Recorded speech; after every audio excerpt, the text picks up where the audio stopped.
പലചരക്ക് കട കുത്തിത്തുറന്ന് പണവും സാധനങ്ങളും മോഷ്ടിച്ചു. ആലങ്ങാട് വെളിയത്തുനാട് ഭാഗത്താണ് കട കുത്തിത്തുറന്ന് മോഷണം നടത്തിയത്. 20,000 രൂപയുടെ പലചരക്ക് സാധനങ്ങളും 5,000 രൂപയും നഷ്ടപ്പെട്ടിട്ടുണ്ട്.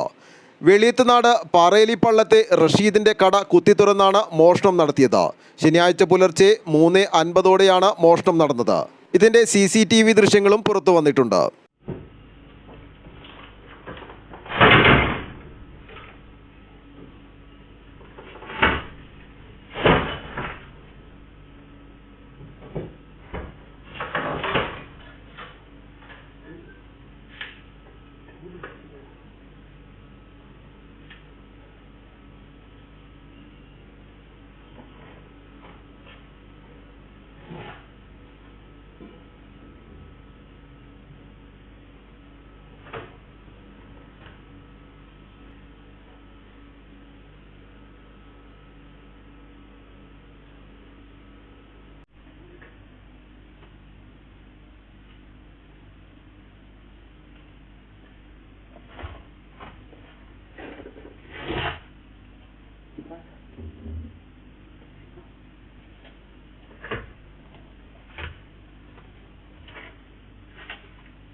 രാവിലെ കട തുറക്കാൻ ഉടമ എത്തിയപ്പോഴാണ് താഴെ തകർത്ത നിലയിൽ കണ്ടത്. ഉടനെ പോലീസിൽ വിവരമറിയിച്ചു.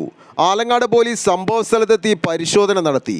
ഹെൽമറ്റും ഗ്ലൗസും ധരിച്ചെത്തിയ 2 യുവാക്കൾ കമ്പിപ്പാര ഉപയോഗിച്ച് കുത്തിത്തുറന്ന് കടയ്ക്കകത്ത് കയറി മോഷണം നടത്തുന്നത് CCTV ദൃശ്യങ്ങളിലുണ്ട്. പോലീസ് അന്വേഷണം ആരംഭിച്ചിട്ടുണ്ട്. വൃക്ക സംബന്ധമായ അസുഖത്തെ തുടർന്ന് ചികിത്സയിലായ റഷീദ് നാട്ടുകാരുടെ സഹായത്തോടെയാണ് കട ആരംഭിച്ചത്. പലചരക്ക് സാധനങ്ങളും പണവും നഷ്ടമായതോടെ റഷീദിൻ്റെ കുടുംബം വീണ്ടും പ്രതിസന്ധിയിലായിരിക്കുകയാണ്. പ്രദേശത്ത് ഒരിടവേളയ്ക്ക് ശേഷം വീണ്ടും മോഷണം ആരംഭിച്ചതോടെ നാട്ടുകാരും ആശങ്കയിലാണ്. ആലുവ ലൈവ് ന്യൂസിനു വേണ്ടി സിദ്ദീഖ് കാരക്കാടിനൊപ്പം സനൂപ് കളമശ്ശേരി.